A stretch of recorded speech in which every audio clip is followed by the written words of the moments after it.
12 सितंबर 1683 को यूरोप की तारीख की एक निहायत ड्रामाई जंग वियन्ना की फसीलों के बाहर लड़ी गई। ऑटोमन एम्पायर की एक अजीमुश्शान फौज शहर को फतह करने के लिए तैयार खड़ी थी, लेकिन दिन के इख्तिताम से पहले तारीख की सबसे बड़ी घड़सवार यलगार उस्मानी फौज को कुचल देगी और यूरोप की तकदीर बदल देगी।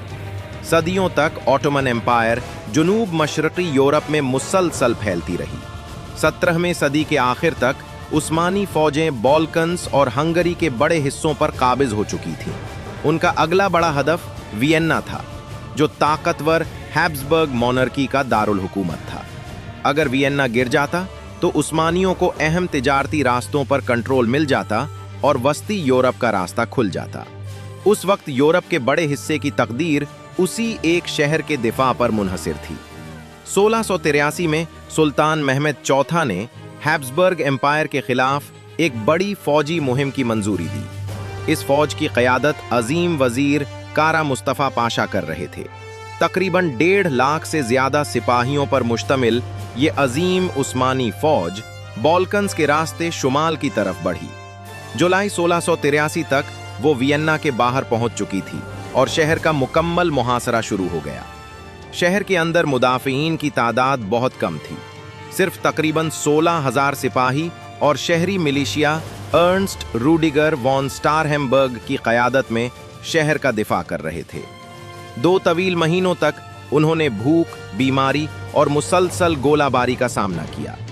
उस्मानी इंजीनियरों ने शहर की दीवारों के नीचे सुरंगें खोदें और धमाका खेज मवाद नस्ब किया ताकि किले की फसीलों को तबाह किया जा सके। हर गुजरते दिन के साथ शहर के अंदर हालात मजीद संगीन होते जा रहे थे, लेकिन मदद रास्ते में थी। एक ताकतवर इत्तेहाद, जिसे होली लीग कहा जाता था, वियन्ना को बचाने के लिए तश्कील दिया गया। इस इत्तेहाद में ऑस्ट्रिया, जर्मनी और पोलैंड की अफवाज शामिल थी। इस फौज के सबसे अहम रहनुमा पोलैंड के बादशाह जॉन III सोबिएस्की थे। एक ज़हीन सिपह सालार और तजुर्बाकार जंगजू के तौर पर जॉन III सोबिएस्की ने अपनी फौज को डैन्यूब रिवर के पार ले जाकर शाही अफवाज के साथ मिला दिया, जो महसूर शहर को बचाने की तैयारी कर रही थीं। 12 सितंबर की सुबह तकरीबन 85,000 इत्तेहादी फौजी वियन्ना के ऊपर वाक़े पहाड़ियों पर मोर्चाजन हो गए। जंग फजर से पहले शुरू हुई, जब ऑस्ट्रियन और जर्मन प्यादा फौज ने उस्मानी पोजीशनों पर हमला किया। पूरे दिन मैदान जंग में शदीद लड़ाई जारी रही। इसी दौरान उस्मानी सिपाही शहर में दाखिल होने की कोशिशें करते रहे, जबकि शहर के मुहाफिज दीवारों पर डटे रहे। दोपहर के बाद जॉन III सोबिएस्की ने मौका देख लिया।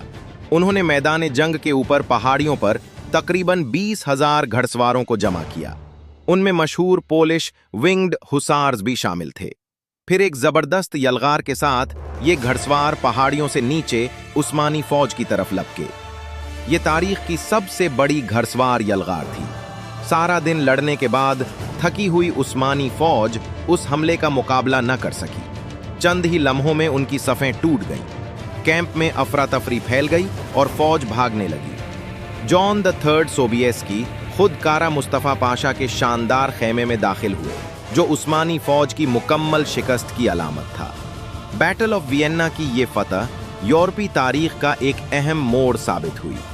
इस शिकस्त के बाद ऑटोमन एम्पायर दोबारा कभी इसी तरह वस्ती यूरोप को खतरे में न डाल सकी। यूरोप में उस्मानी ताकत की तवील तौसी बिल आखिर यहीं रुक गई।